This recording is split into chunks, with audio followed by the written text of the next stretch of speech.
ஆந்திர மாநிலம்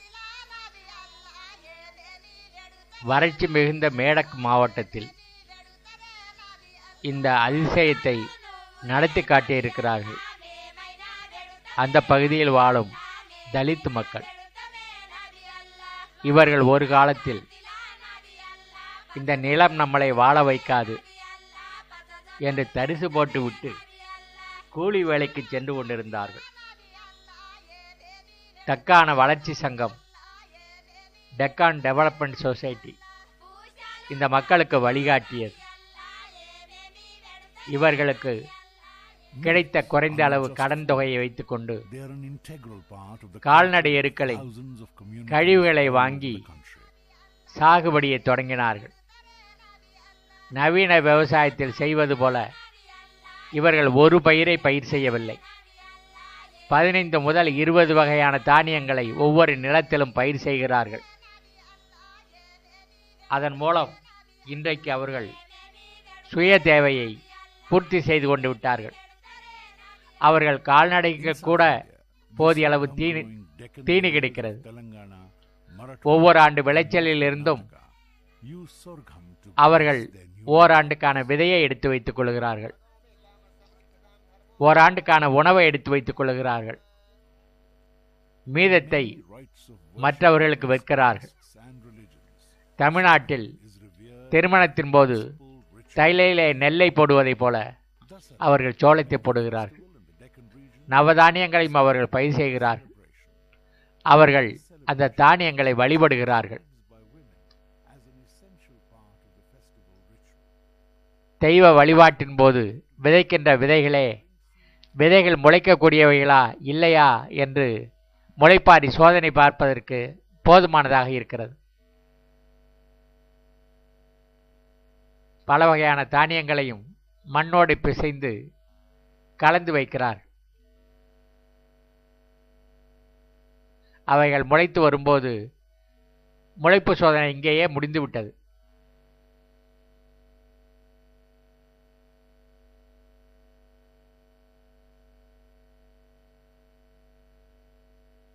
பயிர்களும் தெய்வமும் அவர்களுக்கு வெவ்வேறு அல்ல.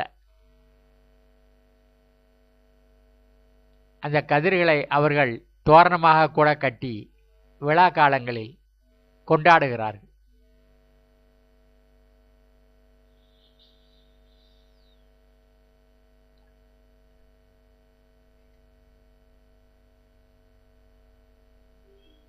நவதானியங்களையும் பயன்படுத்தி அவர்கள் விதவிதமான உணவுகளை தயாரிக்கிறார்கள், சுவைத்து சாப்பிடுகிறார்கள்.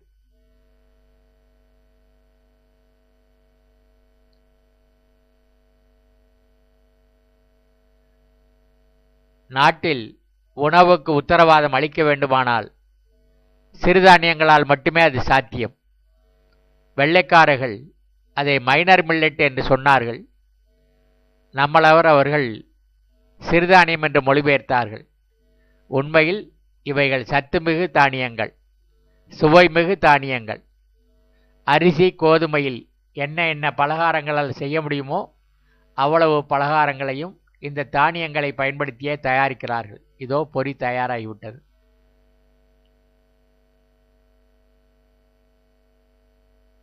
என்ன சுவையான உணவு!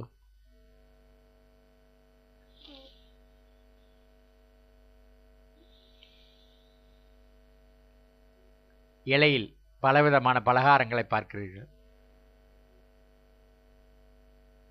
கூழ் தயாராகிவிட்டது, ரொட்டி தயாராகிறது, லட்டு தயாராகிவிட்டது, பாயாசம் கூட தயாரிக்கிறார்கள், போலி செய்கிறார்கள்.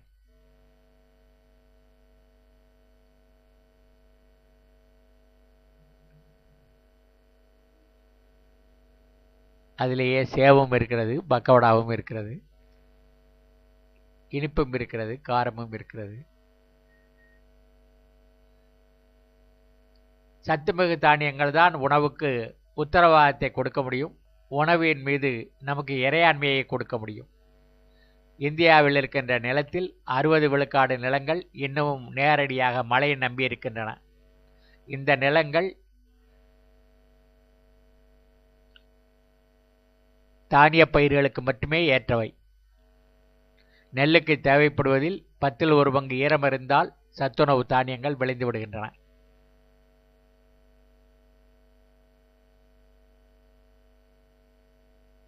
கேழ்வரகு அறுவடையாகிறது. திணை விளைந்திருக்கிறது.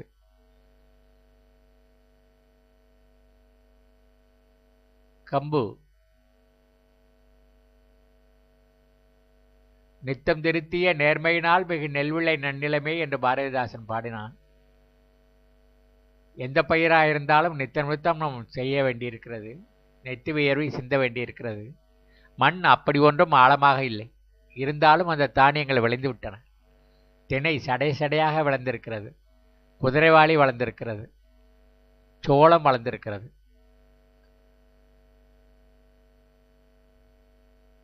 சாமை பயிரை பார்க்கிறோம்.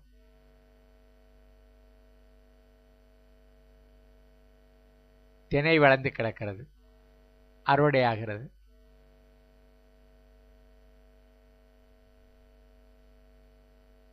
இந்த சத்துமிகு தானியங்கள் இந்தியாவில் உள்ள 40 விழுக்காடு மக்களுக்கு உணவு தேவையை நிறைவு செய்கிறது. மொத்தம் விளைகின்ற தானியங்களில் 44 விழுக்காடு சத்துணவு தானியங்களால் கிடைக்கிறது. ஆனால் அரசாங்கம் இதை கண்டுகொள்வதே இல்லை. அரசாங்கம் கோதுமை, அரிசி இதை ரெண்டுமே கொள்முதல் செய்கிறது. இதை ரெண்டுமே விற்பனைக்கு வைக்கிறது. அரசாங்கத்தின் கொள்கை சற்றே மாறுமானால் இந்தியாவில் உணவுக்கு உத்தரவாதத்தை உருவாக்குவது அப்படி ஒன்றும் கடினமானதல்ல.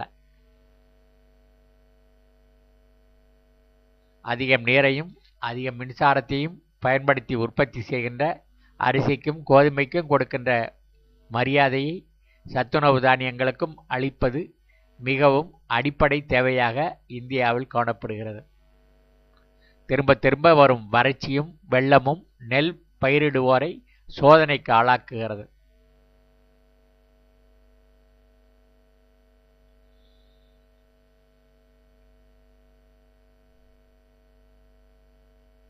கரும்புக்கும் நெல்லுக்கும் நிறைய ரசாயனத்தை கொட்டுவதால் உழவருக்கு செலவு அதிகமாகிறது.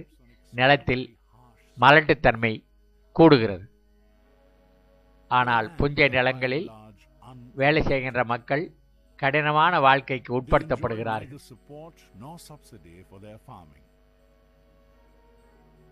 இவர்கள் வாழ்க்கைக்கு உத்தரவாதம் அளிப்பதற்கு அரசாங்கம் தவறிவிட்டது.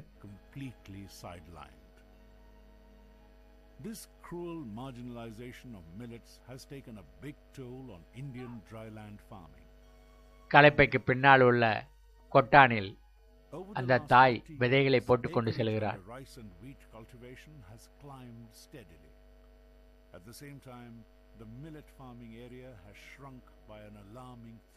1970-71 தானியம் விளைந்த பரப்பு அதிகமாக இருந்தது. 90களில் அது குறைந்து விட்டது. எங்கு பார்த்தாலும் சாகுபடி நடவாத காரணத்தால் மேல்மண் அடித்து செல்லப்படுகிறது. கல்கட்டிகள் மட்டுமே எஞ்சி இருக்கிறது. ஆனால் அந்த மேடக் தொகுதியில் இருக்கின்ற தலித் பெண்கள் அந்த நிலங்களை வளமான நிலமாக மாற்றி காட்டியிருக்கிறார்கள். ஒட்டு விதைகள் இல்லாமல், ரசாயன உரங்கள் இல்லாமல், ரசாயன பூச்சிக்கொல்லி இல்லாமல், எந்திரங்கள் இல்லாமல் இதோ நாங்கள் வாழ்ந்து காட்டுகிறோம் என்று அவர்கள் வாழ்ந்து காட்டுகிறார்கள். 1996இல் ஒரு கிராமத்தில் நடந்த வேளாண்மை இப்பொழுது 75 கிராமங்களுக்கு வளர்ச்சி அடைந்திருக்கிறது. 5000 ஏக்கர் நிலங்களை அவர்கள் திருத்தி இருக்கிறார்கள். 20 லட்சம் கிலோ தானியங்களை அவர்கள் உற்பத்தி செய்கிறார்கள். எஞ்சியதை கூட்டாக சேர்ந்து சேமிக்கிறார்கள். பூமிக்கு அடியிலே குழியிலே அவர்கள் சேமிக்கிறார்கள். குதிரிலே சேமிக்கிறார்கள்.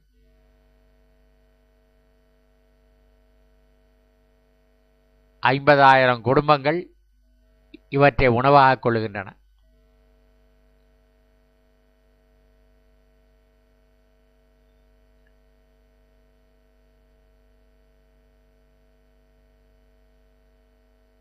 இவர்கள் மற்றவர்களுக்கு பாடம் புகட்டுகிறார்கள்.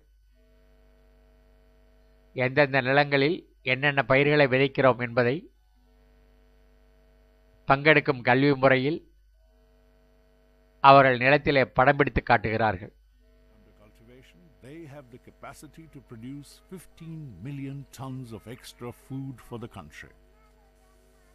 This can wipe out whatever food deficit we dread to envision for the next 50 years.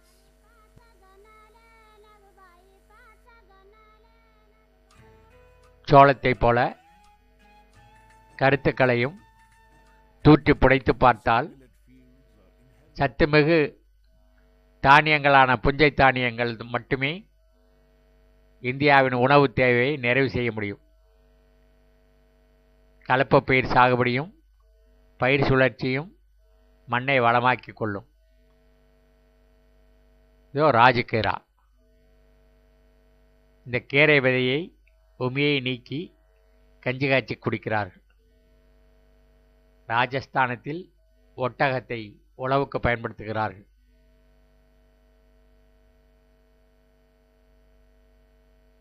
எள்ளும் துவரையும் சோளமும் கம்பும் தினையும் சாமையும் குதிரவாளியும்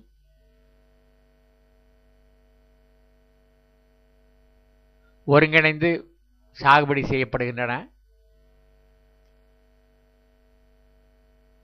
அவர்கள் கால்நடைகளுக்கு தீவனத்திற்கு பஞ்சமில்லை. கால்நடைகள் பாலையும் எருவையும் தருகின்றன. அவர்கள் வண்டியில் காளைகளை பூட்டும்போது அவைகள் சக்தியாக வெளிப்படுகின்றன.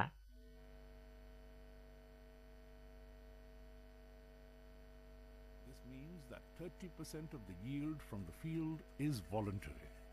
In other words, they are not intentionally cultivated by the farmer.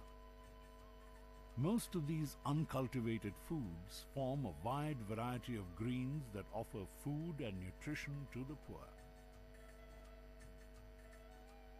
Why Indian policy makers have not discovered.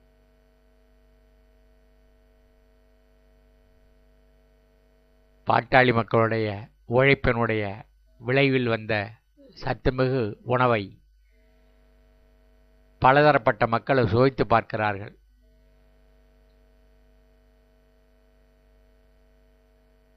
இந்தியாவில் சத்துணவு பற்றாக்குறை என்பது மிக முக்கியமான நோயாக இன்று பேசப்படுகிறது. மனித உடல் வளர்ச்சிக்கு 5 வகையான உணவுகள் நமக்கு தேவைப்படுகின்றன. மாவுச்சத்து, புரதச்சத்து, கொழுப்பு சத்து, தாதுப்புக்கள், வைட்டமின்கள் 5ம் கலந்தால் மட்டுமே சரிவிகித உணவு என்று பள்ளிகளில் நாம் படிக்கிறோம். ஆனால் நாம் அதிகமாக உண்ணுகின்ற கோதுமையில் அல்லது நெல்லில் மாவுச்சத்து மட்டுமே அதிகமாக இருக்கிறது. அதுவும் தீட்டி எடுக்கப்பட்ட அரிசியில் துளி கூட புரதம் இல்லாமல் போய்விடுகிறது. ஆகையினால் சத்துணவு பற்றாக்குறை குழந்தைகளையும் குழந்தைகளை சுமக்கின்ற தாய்மார்களையும் பெரிய அளவில் பாதிக்கப்படுகிறது. ஆனால் தானியங்களில் நிறைய இரும்பு சத்து இருக்கிறது, நிறைய வைட்டமின் ஏ சத்து இருக்கிறது, நிறைய சுண்ணாம்பு சத்து இருக்கிறது, பாஸ்பரஸ் இருக்கிறது, கந்தகம் இருக்கிறது. ஆகையினால் நோயற்ற வாழ்வு வாழ வேண்டுமானால் மக்கள் சார்ந்திருக்க வேண்டிய தானியங்கள் புஞ்ச நில தானியங்கள். அரசாங்கம் அதிகப்படியாக செலவழித்து மானிய விலையில் கொடுக்கின்ற மின்சாரமோ தண்ணீரோ அதற்கு தேவையில்லை. அரசாங்கத்தின் கொள்கையில் மட்டும் மாற்றம் வர வேண்டியிருக்கிறது. விளைகின்ற தானியங்களை கொள்முதல் செய்து நியாயமான விலை கொடுத்தால் உழவனுடைய வருவாய் பலதரப்பட்டதாக இருக்கும், அது உறுதி செய்யப்பட்டதாக இருக்கும். நாடு முழுவதற்குமான உணவை கொடுக்கின்ற திறனை அந்த உழவர்கள் பெறுவார்கள். எண்ணற்ற கால்நடைகளுக்கு போதிய தீவனம் வேண்டுமானால் புஞ்ச நில தானியங்களை நாம் சார்ந்திருக்க வேண்டியிருக்கும். கலப்பு பயிர் சாகுபடியும் பயிர் சுழற்சியும் நாம் கையில் எடுக்க வேண்டியிருக்கும். இந்த கால்நடைகள் நம்முடைய செல்வங்கள். அதனால தான் வள்ளுவன் மாடல்ல மற்றையவை என்று சொன்னான்.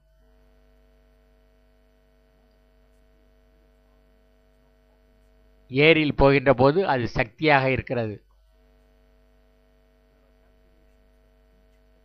எரு போடும்போது அது நிலத்திற்கு பலமாக மாறுகிறது.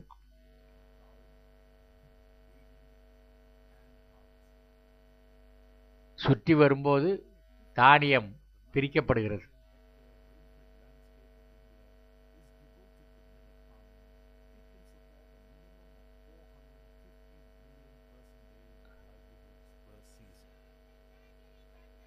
ஒன்பது கோடி ஹெக்டேர் நிலங்கள் மழையை நம்பியிருக்கின்றன. It is strange that this vital potential of millet farming has been so completely overlooked by the Indian policy மக்கள் makers. விதைக்காத பயிரையும் அறுவடை செய்கிறார்கள். மக்கள் விதைக்காமலே முளைத்து வருகின்ற பயிர்கள் ஒன்று நமக்கு Another critical aspect of millet உணவாக farming that is இருக்கிறது, never கீரையாக discussed is its அல்லது capacity மருந்தாக to இருக்கிறது, grow without irrigation. அல்லது கால்நடைகளுக்கு தீவனமாக இருக்கிறது. அதுபோல Compare this to rice நிலத்திலிருந்து எடுக்கும் cultivation, பொருள்களில் which the 30 Indian விழுக்காடு planners constantly தானாக promote. முளைத்து வளரும் செடிகளாக இருக்கின்றன. Estimates tell us that to grow 1 kg of rice, 3,000 liters of water is needed. ஒரு கிலோ அரிசியை உற்பத்தி செய்வதற்கு 3000 லிட்டர் தண்ணீர் தேவைப்படுகிறது என்று விஞ்ஞானிகள் கூறுகிறார்கள். Demands nearly 6 million liters of water. அப்படியானால் ஒரு ஏக்கருக்கு In other words, every 60 acre லட்சம் of தண்ணீர் millet farm லிட்டர் தண்ணீர் saves 6 தேவைப்படுகிறது. million liters of water to the nation. ஆனால் எந்த For a தண்ணீரும் water-starved இல்லாமல், country such எந்த as மின்சக்தியும் India, இல்லாமல், this is an மழையை awesome நம்பிய boon. மட்டுமே சத்துணவு தானியங்கள் நமக்கு உணவளிக்கின்றன. Over the last from hurtling towards a nightmarish water crisis.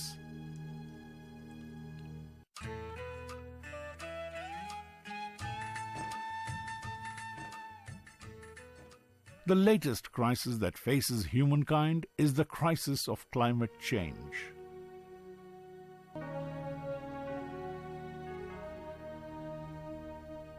One of the features of climate change is the frequent occurrence of drought.